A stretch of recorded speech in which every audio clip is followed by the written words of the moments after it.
gauan deneri. Beraz, gaur bigarren aldikotz antolatzen dugu akademiatik tartarika zikloa, eta hemen itxasuko sanokin izanen gira Michel Zetuen eta Martxel Aizpurua Agirrerekin, eta erleetaz mintzatu gira. Bereziki Martxel Aizpurua Agirreren liburuaz hariko gira.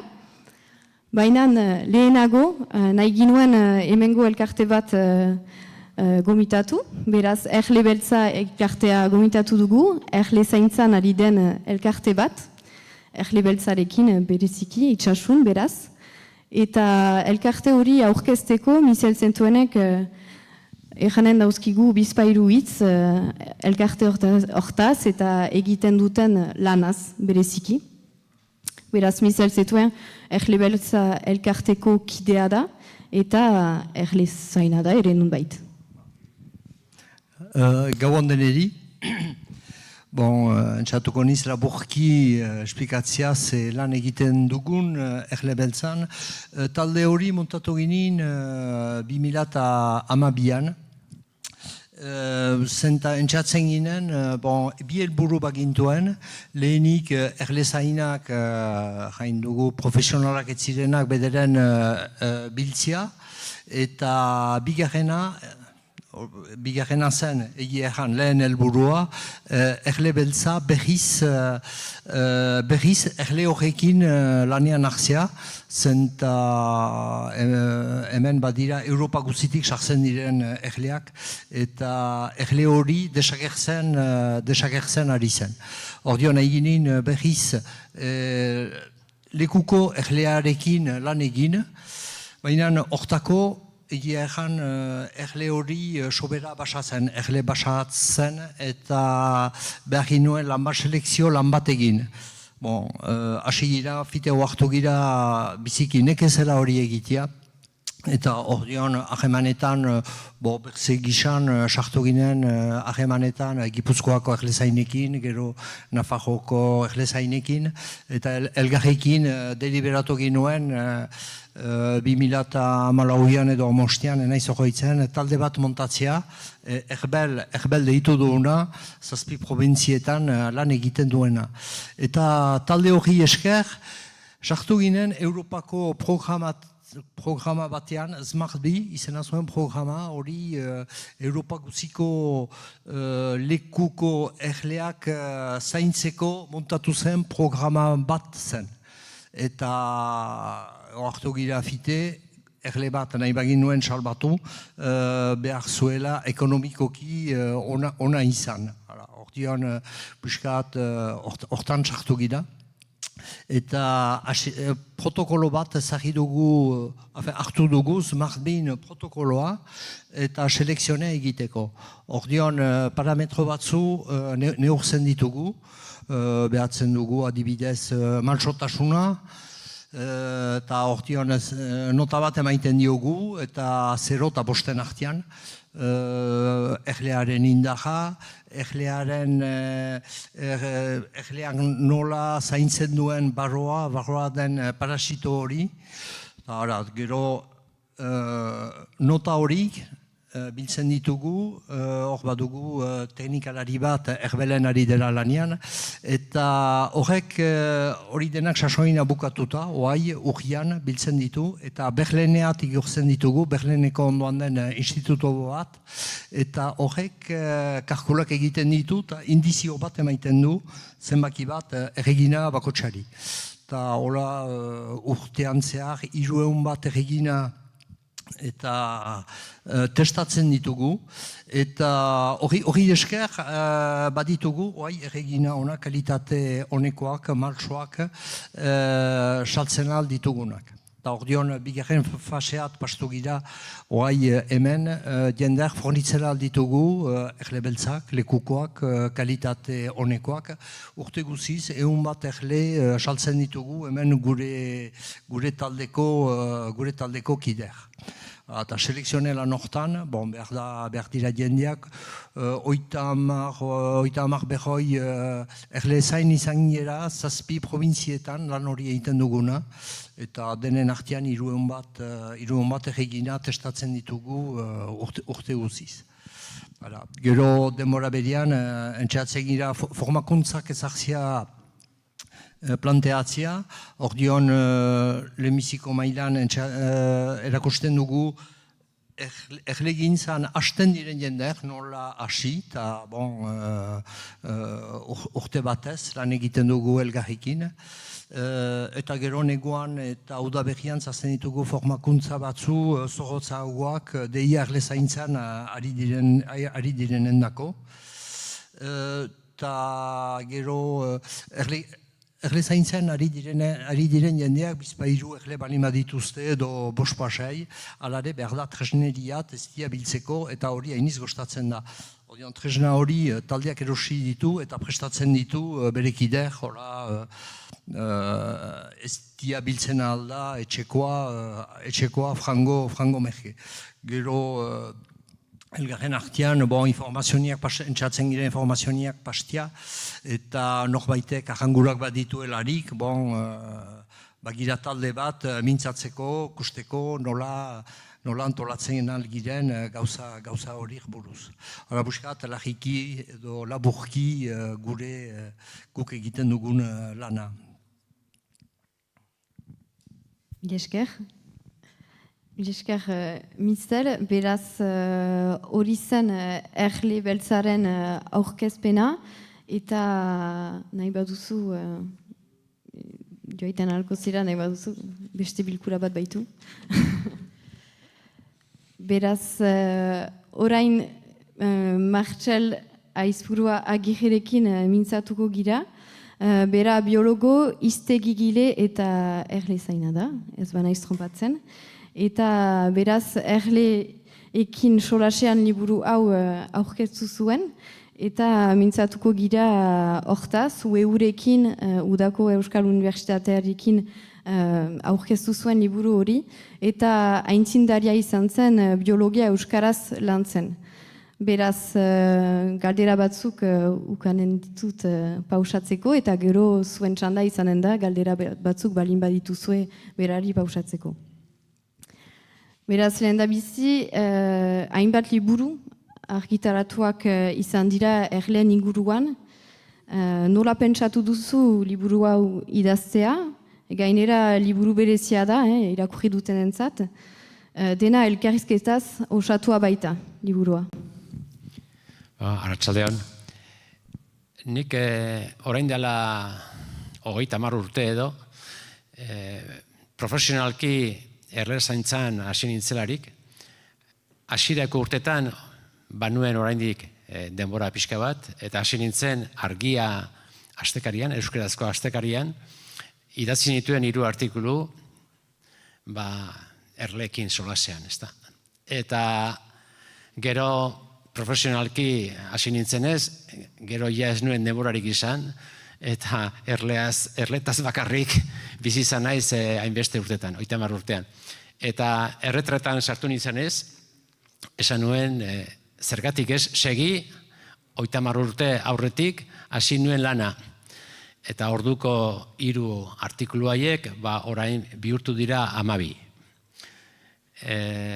Hori da hasiera, liburuaren egitearen hasiera. Liburu guztia dago 12 ataletan, eta fikzioa da, fikziozko liburua da.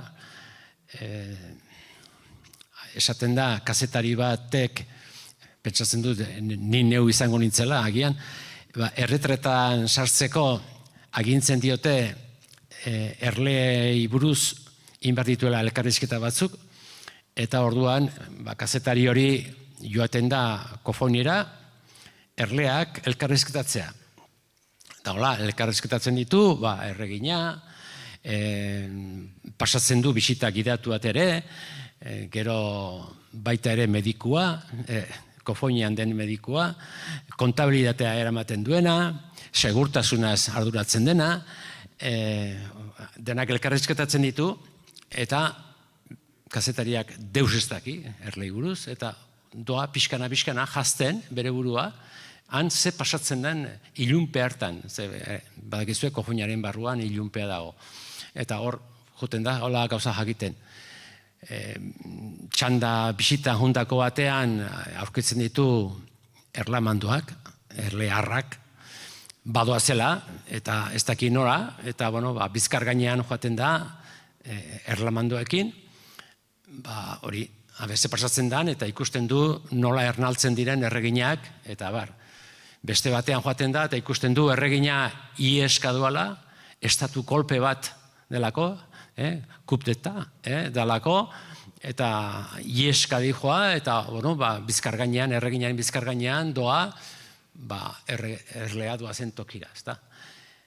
Eta hori da beste, eta baino badira, galdera batzuk erleek argitzen ez dizkiotenak, adibidez, bere iritzian erleak lapurreta joaten dira loretara, eztia eta polena lapurtzera, eta erleak esaten diote, ez, loreak kontent direla bere bisitarekin, eta ez da posible lapurretan joan, eta loreak kontent izatea, eta orduan joaten da landareak elkarrizketatzea.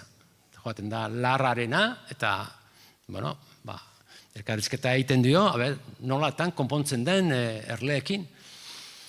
Arek larrak, esaten dio, printzesa ditzen die erlei, ze erreginaren alabak dira, eta orduan printzesak. Eta nola engainatzen dituzten, eta ziria sartzen dioten, bere polena, lore batetik bestea eramateko, nola garraiatzen duten polena, beraiek konturatu gabe, eta Baina bada baita ere, propolia,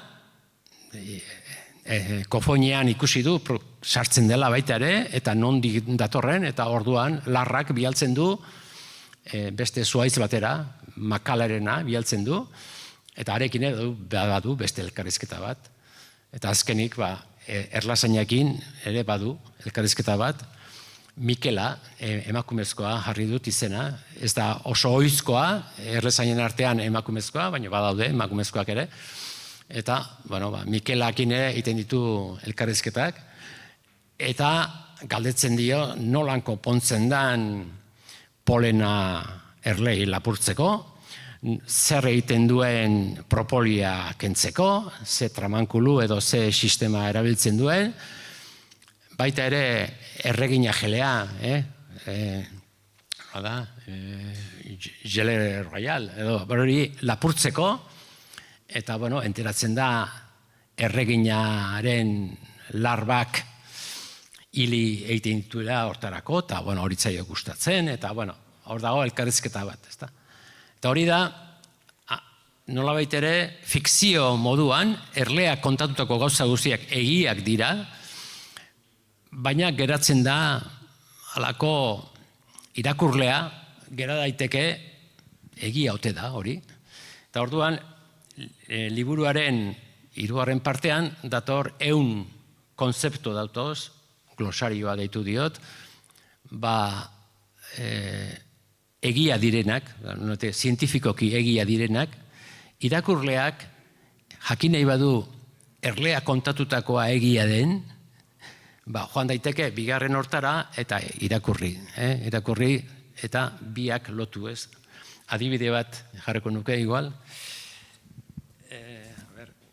Ez dudan.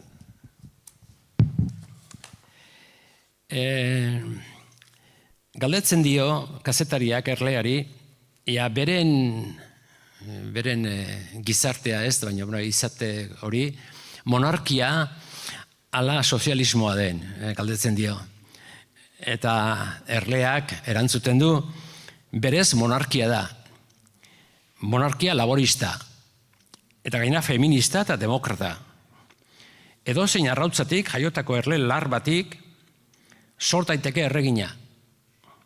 Guretzat erregina esaten zainon hori, gure ama besterik ez da. Beraz, arrotzak egiten pasatzen du denbora, gainerako lan eta erabaki guztiak, langileok hartzen ditugu.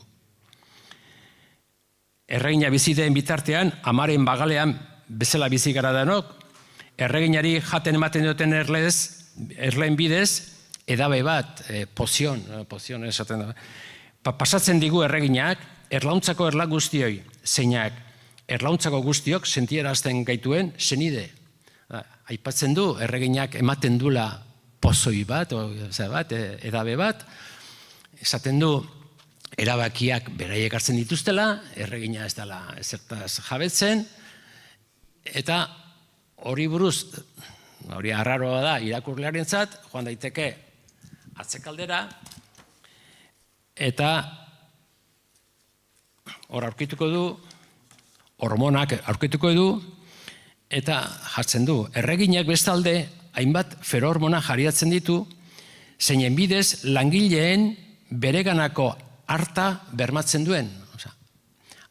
Badakizu erreginari agozao jan ematen diote, eta erregina pasatzen du hormona langileetara, eta langileak behartzen ditu erregina ondo eramatea. Langileen antzutasuna, langileak antzua dira, hormona horrek mantentzen ditu antzu. Eta erregina berrien sorrera eragozten du erregina bizidanari, etzaio komeni, beste erreginarik sortzea langileek, eta hori ere eragozten du hormonan bidez.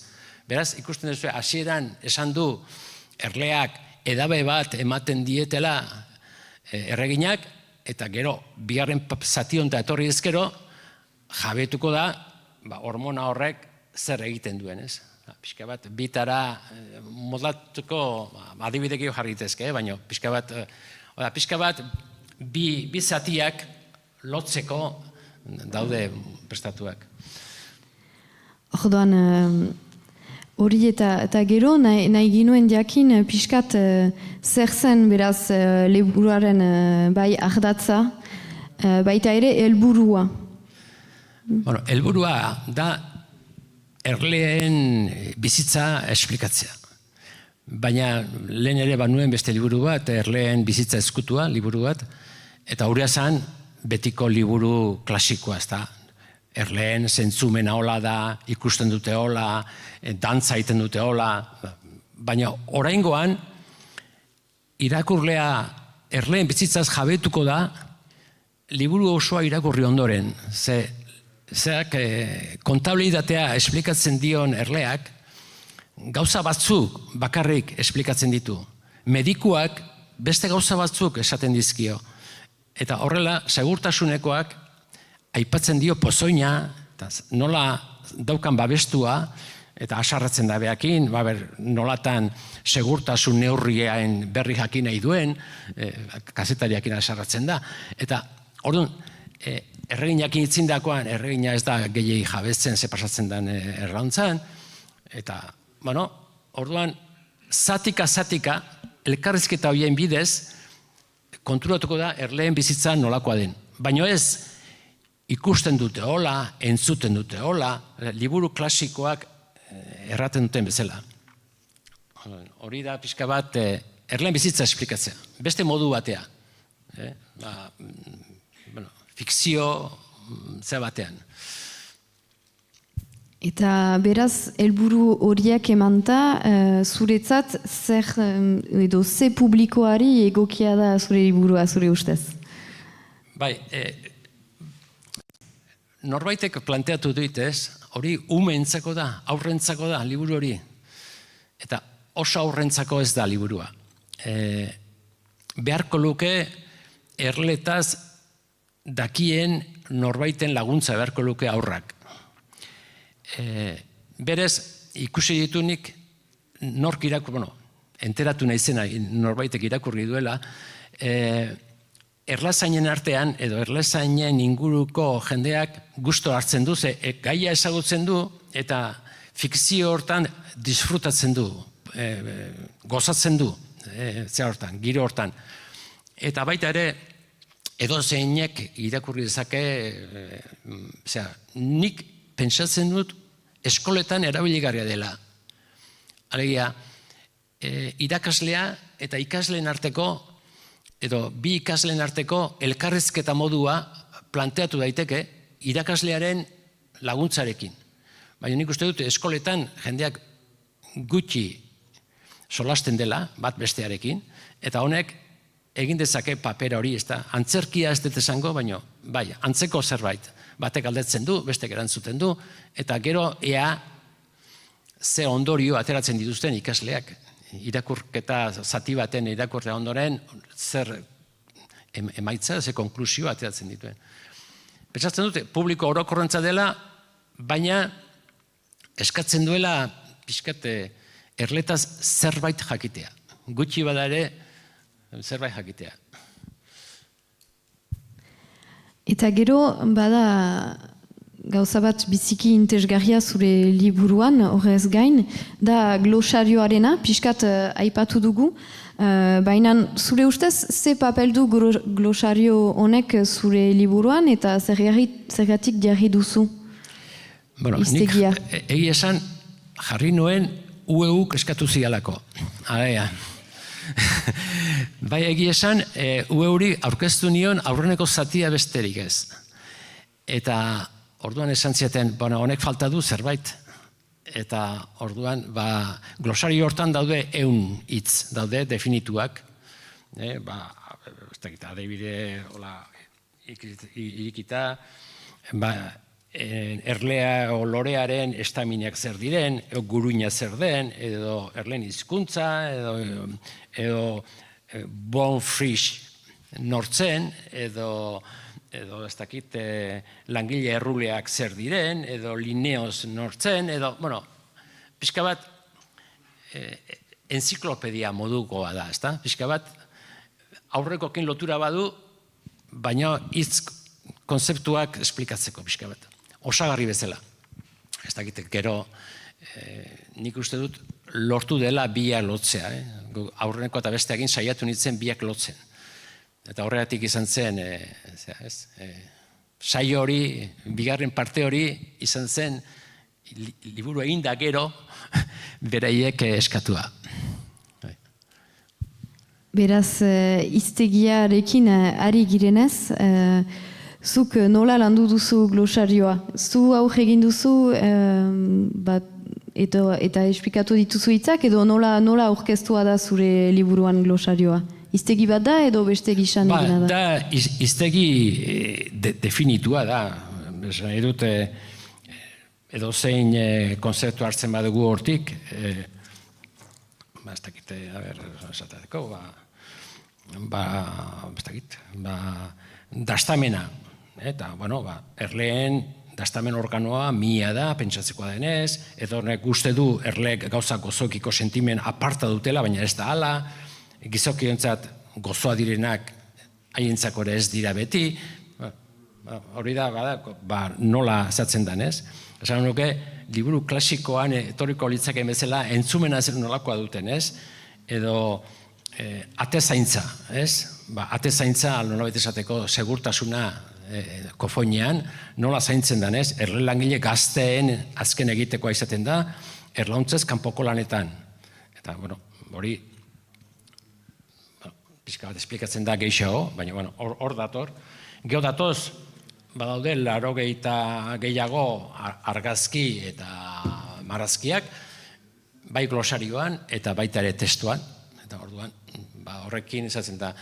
Egia da, erabili ditudan terminologia, eta gaurko egunean erlezaintzan, euskeraz darabiliguna, guk geuk Gipuzkoako Erlazain Elkartea sortu genuenean, 1986an, aldizkarioa genuen euskera hutsean, eta arrezkero lan egin dugu, eta orain ekarri du gainera,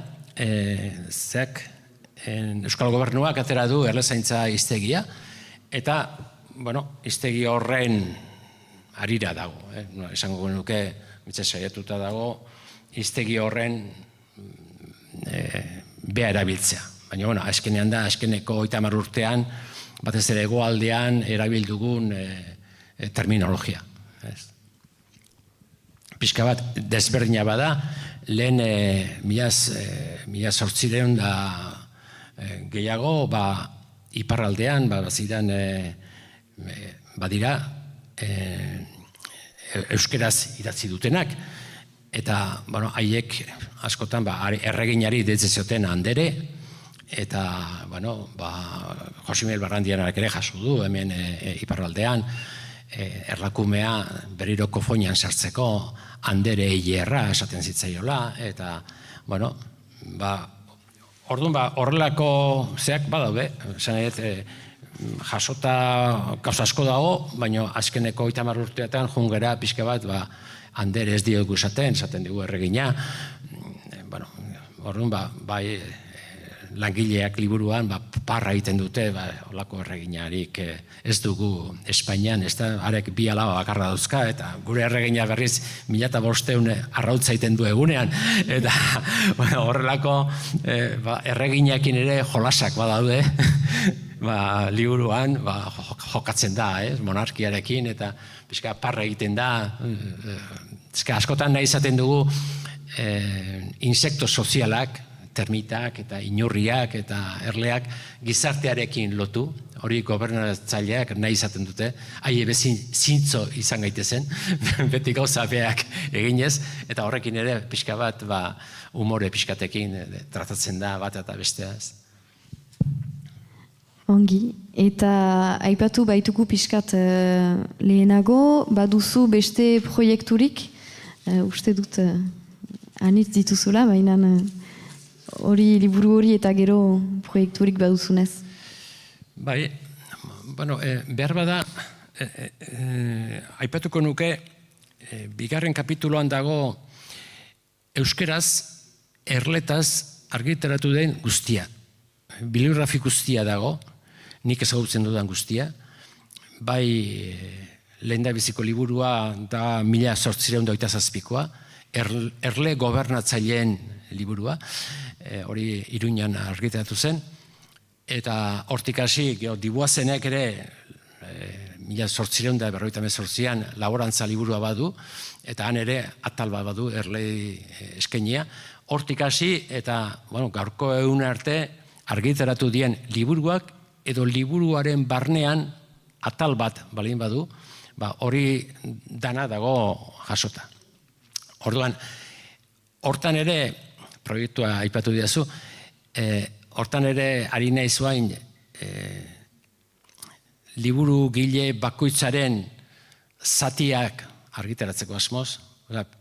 Asmoa daukat, 40 urte hortan ni erlezantzan hasi nintzenetik gaur arte,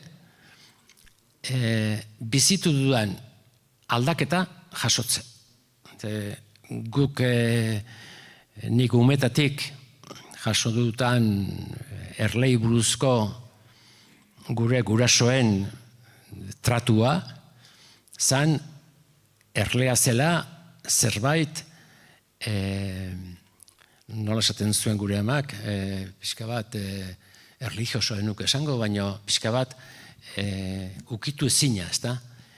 Nik ezagutu dut, ni hasi nintzenean erleak erosten, orduan etzen gaurko aukerarik, baserriz baserri ibiltzen nintzen, haiek nola eoala utzitako kofoinak erosten, eta batek errantzidan ez dizut salduko, erlea saltzeak kaltea dakar familiari. Erlea ez saldu eta ez erosi behar. Baina nik zure erlea nahi dut, egingo du truke, egin behar da, anega labore baten truke. Joan nintzen, erosi nuen zakuka bat baba, eta eman nion zakuka baba, eta eman zidan erlea, eta horrela konponde. Hori nik bizi izan ditut, 1000 gauza, norbait etxekoa hildakoan, nagusia edo anderea hildakoan, erleari abiso ematen zitzaion, kofoina jo, 3 aldiz jo bertzen, eta esan etxeko anderea, etxeko nagusia hilda, eta egizu argizaria, ezkoa egizu, bera zerura bialtzeko. Horrekoak ezagutu ditut biziki, ezagutu ditut apizidioa, homizidioa bezala, apizidioa, erleari kofoinatik, hemen ere iparraldean bakizun lakoa ziren, holakoak, ez? Goitik heldu, eta iratzea sua eman, eta barruko erle guztiak hiltzen ziren, erre egiten ziren, eta barruko eztia kendu. Hori ezagutu dunik, Nafarroan ezagutu dut, Jose Miguel Barandianek aipatzen du sufrea jartzen zitzaiela erle guztik hiltzeko, eta gero eztia kentzeko. Olako gauza asko ezagutu ditut, eta hori iruditzen zait jaso behar nuela, hori jaso eta utzi behar nuela, ze aldaketa sumatu dugun. Barroa, lehen aipatu du Mazelek, nola barroa akaro txiki hori etorri zitzaigun 88an, inguru hortan, eta horrek aldatu du errezaintza guztia, kofoin zaharrak bazterrean utzi genituen, danak, ezintzalako botikarik sartu barrua, eta aldatu da, errezaintza osoa aldatu da horrekin. Oain dator listorra, edo Fridon hori etorri da, eta horrek ere aldatu ditu gauza, baina barroak izugarri aldatu du, elkarteak sortu dira, erlazain elkarterik ez zen ni hasitakoan, eta elkarteak sortu dira, lurralde hegoaldean, lurralde bakoitzean dago elkarte handia daude, iparraldean ikusi duzue Erbel eta zenbait elkarte dauden, formazioa oso ona dago momentu honetan erlazainen artean, eta hori dena nik uste jaso behar nuela, eta nire proiektua bat bintzet hori da, hori dena idaztekoa eta jasotzekoa, nola izan den azkeneko 40 urteteko aldaketa. Milesker. Azken galdera bat egin engen dizut, baina galdera aski zabala izanen da, eta gero zuen txanda izanen da, balin badituzue galderak Martxalentzat. Eta galdera simple bat da, agian hastapenean egin behar zena, edo bukaerarako atxiki, ezakit. Zergatik erleak? Bueno, ez dakit hori neronek ez dakit oso ondo. Nik umetatik ezagutu ditut erleak, nire amaren 3 anaiek bazituzten erleak. Gure etxean etzen. Ni baserriko semea naiz, baina kale baserrikoa. Baserria kalean zen. Eta gure etxean etzen erleik. Baina aita jarri zuen, eduki zuen urte batzutan, eta gero galdu zen. Eta ni orduan ari nintzen hiztegi gintzan Donostian.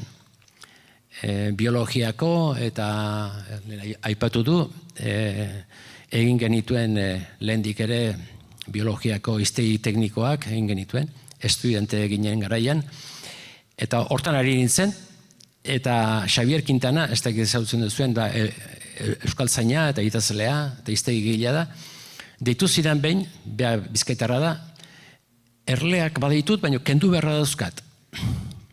Bat nahi duzu, eta bai esan nion, eta anaia eta bio joan ginen, hartu genuen, gure sagastian jarri genuen, gurutzako hegazkinetako kaja beltza bezala zen, ez genekien zertzen han barruan, ni biologoa nintzen, banekien erlei buruz teoria asko, baina enitzen hausartzen, kofoina atzabaltzen, zer egin behar zen han barruan.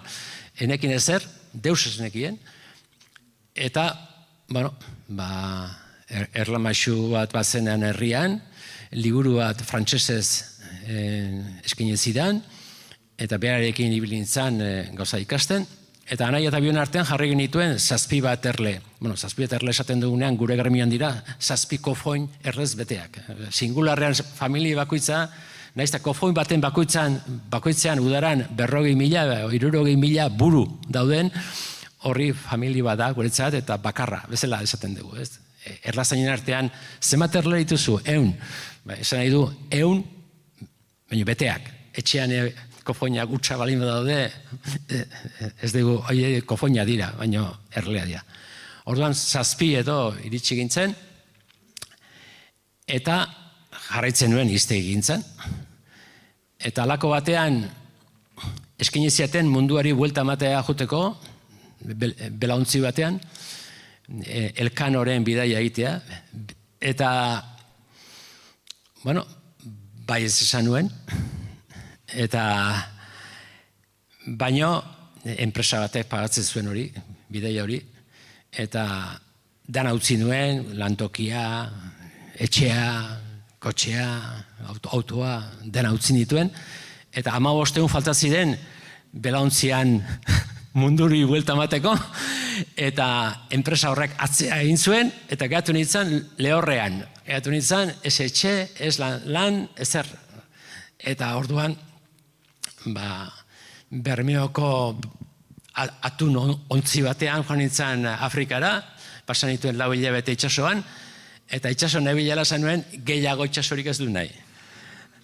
Eta orduan, han itxaso nebilela, esan nuen, baditugu 7 erle, profesionalki erletaz dedikatuko naiz. Han erabaki nuen, Afrikan, itxasoan. Eta etorri, eta orain arte, orain retretan hau, baina baditut 6 erle, 6 kofoin beteta, 6 erle baditut, eta hortan pasadut, 40 urte pasaditut hortan.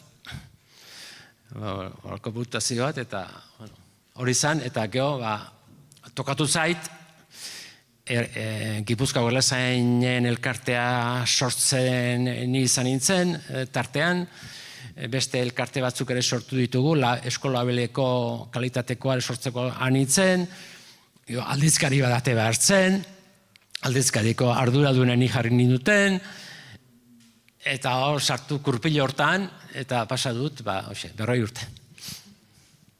Hori izan, zergatik erleak. Miresker. Beraz, orain zuen txanda izanen da, joanen iz zuen gana, mikroarekin, edo janakin. Nahuaitak gandera bat badu?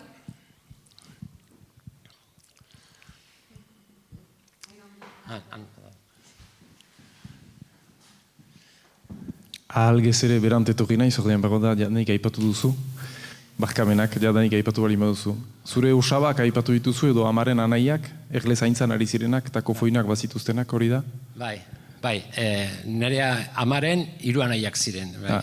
Baina haiek erleak bazituzten, baina ez zekiten kofoina zabaltzen. Alegia, erleak bazituzten, baina gero herrian bazen erle maixu esaten genion bat, eta ark egiten zuen udazkenean, jira bat egiten zuen, baserriz baserri, eta ark kentzen zuen estia bazuten, eta baina beraiek han zuten, niko hazen naiz, osaba hoitako batek, bizi zen guk erleak genituen, 7 erle horiek genituen inguruan, eta guan ikuste genuen sarri, begiratzen eta lanean, eta pasatakoan erraten zigun, zuek franko bezala zarete, langilei beti gauza kentzen. Hala erraten zigun bidetik, bulieka. Berak ez zuen, erle ikuture zuen egiten. Erlea bazuen, bere erlea zen, baina berak ez zuen ukiture egiten urte osoan. Eta gu beti anginen, behiratzen, abesten, eta gu franko bezala. Pentsatzen zuen, etengabea eriginela, ez diakentzen. Beraz, galderari, egin ez dutan galderari erantzuten hasi zira, erle zaintza, haien garaitik orain arte zeinataraino aldatu da, edo zertan aldatu da erle zaintza hori. Egiten zen moldetik. Izugarri, nik ezagutu duan erlazaintza, Gipuzkoan, nik batez ere Gipuzkoan ezagutu dut. Antzian, kofoinak ziren 4 ola luzeak, 4 ohol josiak, 2 ate, alde banatan, da gero, erlea sartu ataiteko ziloa. Orduan, hauntza joaten zian, eta urtearen bukaeran, hemen erdian barrutik zuten egur bat jarria, gurutze moduan, urte baten joaten zian, alde hontako atea irekitzen zuten, eta kentzen zieten estia, balin bat zuten, makila jo arte. Urrungo urtean, zabaltzen zuten beste altea. Eta jaten zuten honen arte. Eta horrela, haiek ez zekiten, barrun zertzen. Ez erregina izen, edo garai harten bezala, erregea zen, edo ez egiten deus. Ez egiten ez diakentzen. Eta garai hartan, bai zuaitz zuloetan, bai paretetan, bai edonon bazen erlea. Beraz, erlekumea, ez dakit erlekumea zer den badakizuen, badakizue urtean behin agertzen direla hor parketan eta erleak holan multzuan azaltzen dira. Hori da erlekumea, hori da erregina zarrak aldein egiten du langile erdiekin berri bat sortu dutelako langileak. Erlekumeak sortzen ziren non nahi, beraz, nahikoa zen kaxa bat, kofoin bat, utxik nunbaiten paratzea, ure bete egiten zen, etorri egiten zen erlea. Hori, 86-sortzian barroa izeneko akaro txiki hori 2 milimetrokoa da, baina hori etorri zenean,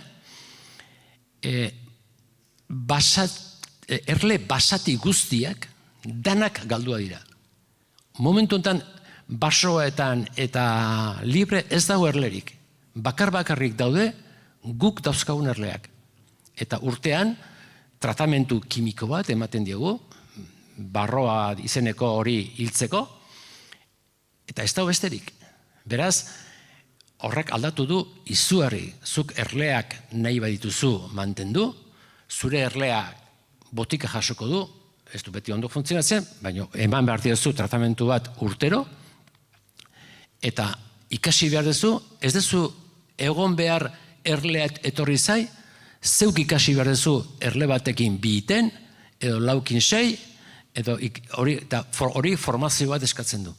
Eta formazio hori, erlazain elkarten bidez, formazio izugarri altua daukate gaurko erlazainak.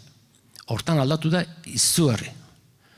Eta nik uste batez ere formazio aldetik eta jendeak ikasi du, aipatu du Marcelek erreginak saltzen dituztela, jakin behar da erregina salduta arek ez du destirik egiten.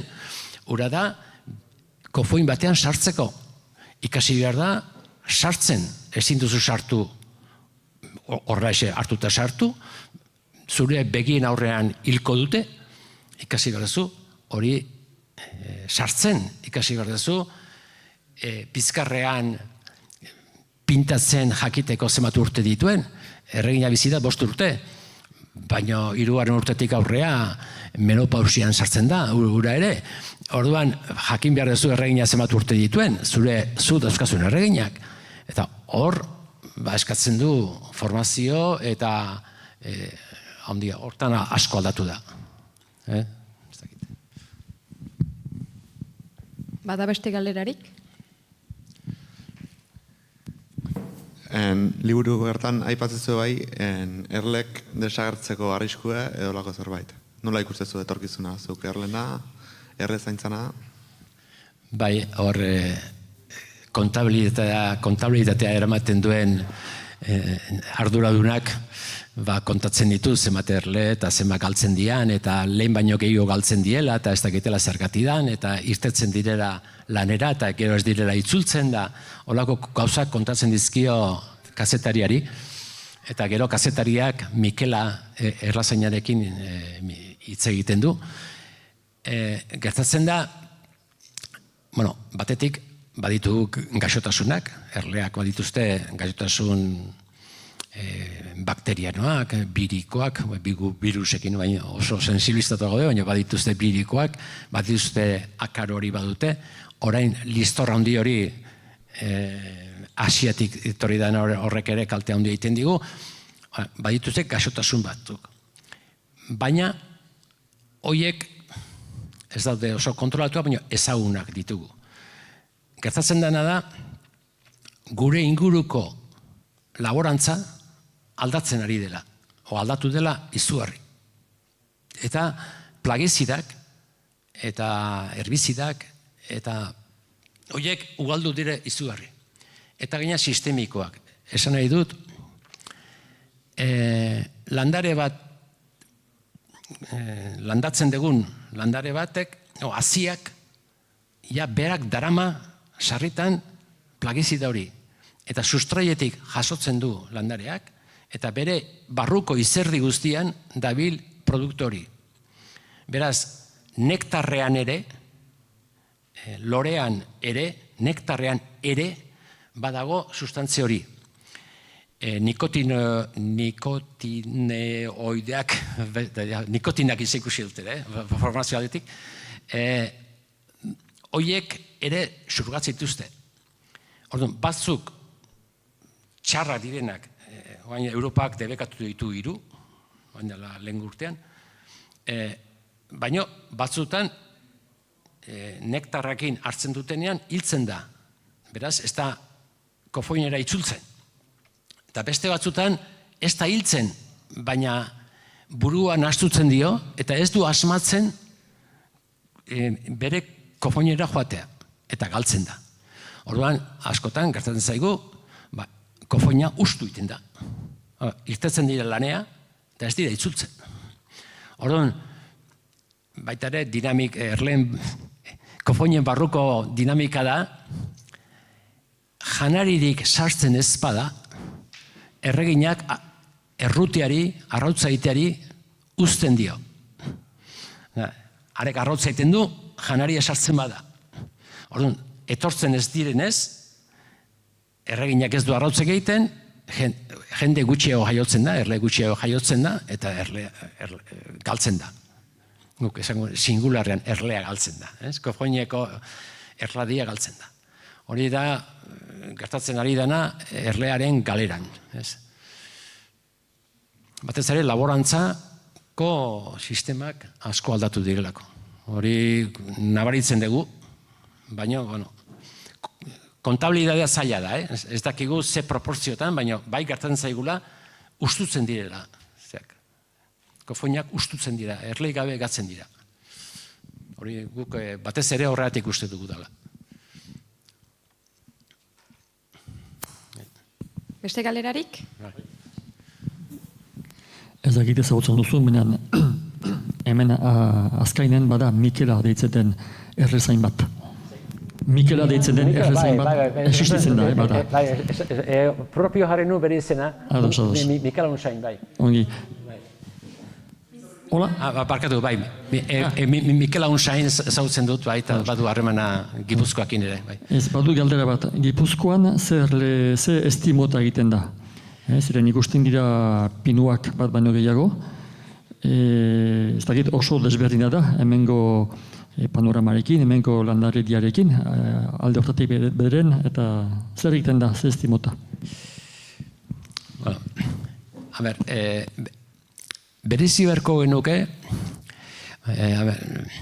Euskal Herria osorik hartuta, jendeak ze esti apreziatzen duen edo. Orduan, horrek ikusi du sortzen denakin. Iparraldean, akaziestia oso estimatua da. Horrek erran nahi du, akaziestia sortzen dela. Eta esti horrekin ohitu dela jendea. Orduan, bere ezean, gustatzen zaio, umetan edo frogatu duena. Gaztaina ere bai. Gaztaina arbola zeare, hemen betzatzen da. Gipuzkoan, akazia bada, baina gutxi. Eta gainera, akaziestia jasotzen dugu, 10 urtean behin jasotzen badugu. Baina ematen du zerbait. Orduan, Gipuzkoan gehien sortzen den estia da 1000 lorea. Esango genuke ez, tuflea esaten da ez. Zergatik, dauka akazia pixka bat, txikori belarra esan da, taraksakun ez dakit nola dan, taraksakun, pisanli, bai, hori da. Hori laharrak ematen du, gehiena laharrak ematen du, Gipuzkoan. Baita ere irustak, trelf, horrek ere ematen du, hor sortzen da 1000 lore. Gipuzkoan sortzen dena hori izan daiteke. Eta Bizkaian ere bai, Nafarroan, iparraldean, Leitza taldean, estilo hortakoa da, han gaztaina gehiago, Gipuzkoan gaztaina ez da, oso gutxi. Nafarroan iparraldean bai, Leitza, Lesaka, Baztan, hor. Eta hegoaldean, Araban bai hegoaldean, sortzen da erromero estia, eta eskaia tem, hori sortzen da. Horrela dago sortuta.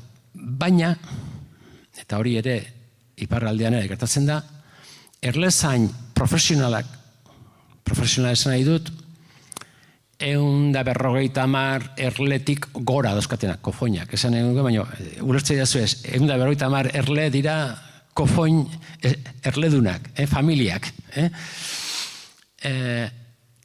Hoiek trasumantzia egiten dute. Hala, nek ezautzen dituna Gipuzkoakoak, otsailean joango dira Nafarroko hegoaldea. Tutera, horra joango dira, erromero estibila. Estia kendu, ekarriko dute estia beren etxera, zango nuke, estitegira, eta hori izango da, erromero estia, ez da izangoa Gipuzkoarrak sortutako estia, ez Gipuzkoakoa, baina bai, gero, behin erromero estia kendutakoan eta ustutakoan, emendakinak gaineko altza ustutakoan, harinago, ekarreko dituzte erleak Gipuzkoara.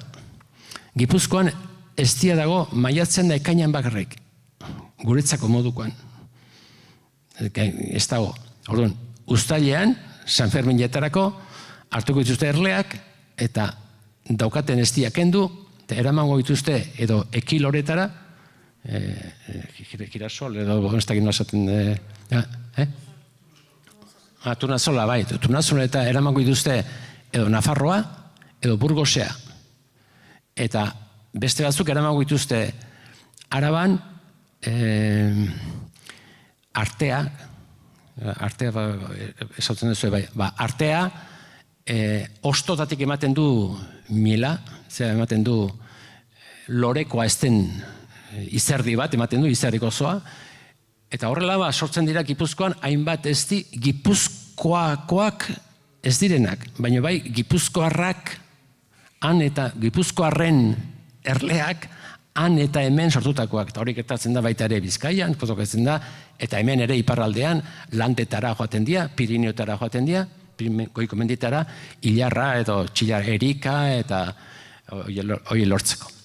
Orduan, esan dezakegu, nik adibidez, Zarautzen 6 erle horiek geldiri dauzkat, hor, 1000 lorea, esan dula, akazi pixka bat, larra pixka bat, irusta piste pixka bat, eta izango da, olako, batzutan iluntxoagoa, bestan argixiagoa, baina izango da, beti gauza bea. Ez dakit erantzun dizudan.